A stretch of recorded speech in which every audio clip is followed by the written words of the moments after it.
Reset.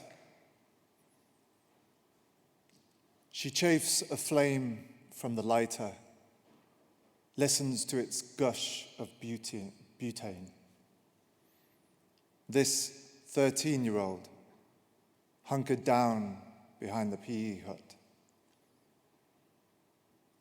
For a full minute, she watches the raw, egg-white heat quiver round its yolk.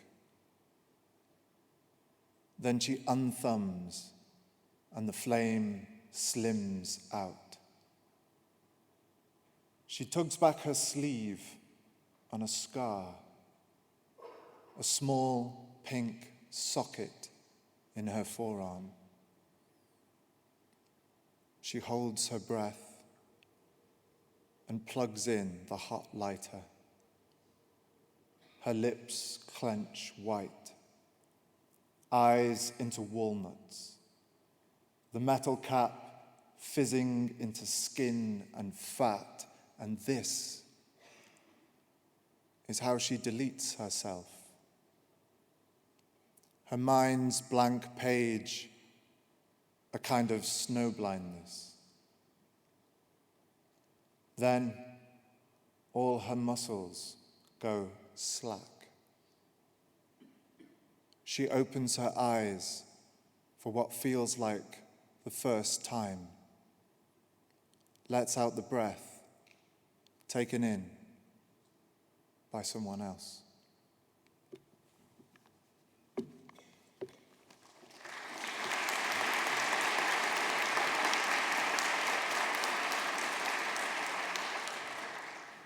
This next poem is based on a little bit of family folklore.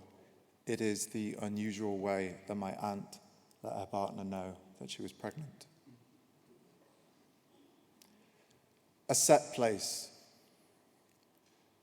Tonight, to show her husband she is expecting, my aunt is setting an extra place at their dinner table. On the cooker, blue flames tickle under a pot, the lid just starting to stutter, sweet smell of carrots going soft. And because ultimately the pregnancy will fail, allow her this set place to put things on hold. Here, let the clean knife hold a sliver of ceiling in its blade.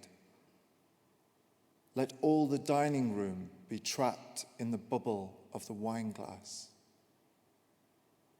And let the fork hold open its little silver palm, as this wooden chair, with the plush bump of a cushion in its lap, holds no one.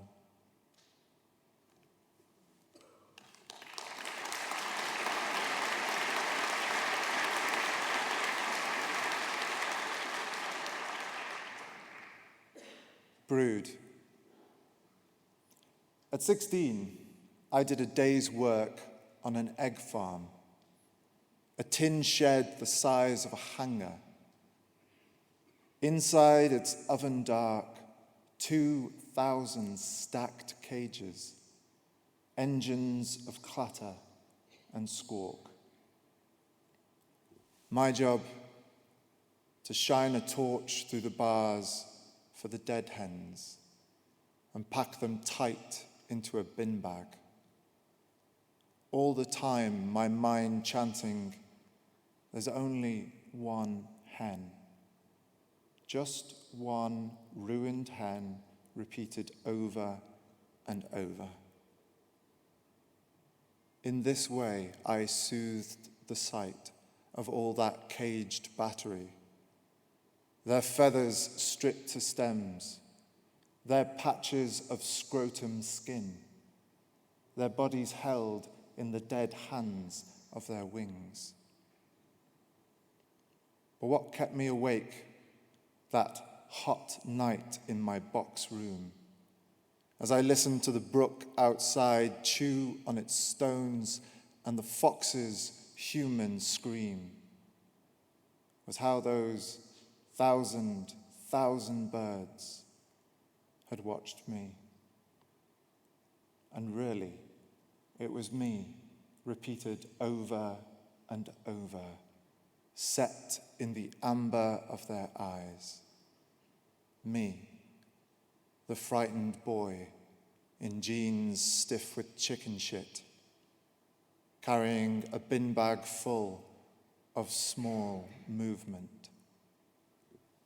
A foot that opened, an eyelid that unshelled its blind nut, a beak mouthing a word.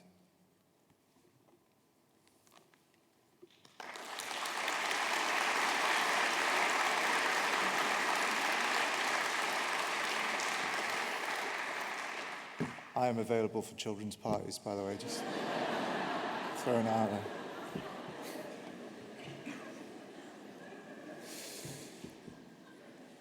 This last poem, growing up, me and my best friend Joe got very drunk, found a bridge, we hung off that bridge, and we dared each other to let go.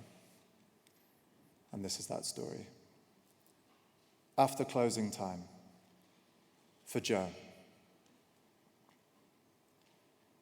We head to the edge of town, to the Black River and Old Stone Bridge.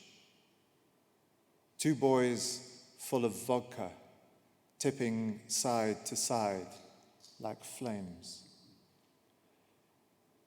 And for a laugh, we climb the railing and hang from our arms. Below in the deep, two boys peer up at us over their feet. Like drops of water, we are gathering ourselves to fall.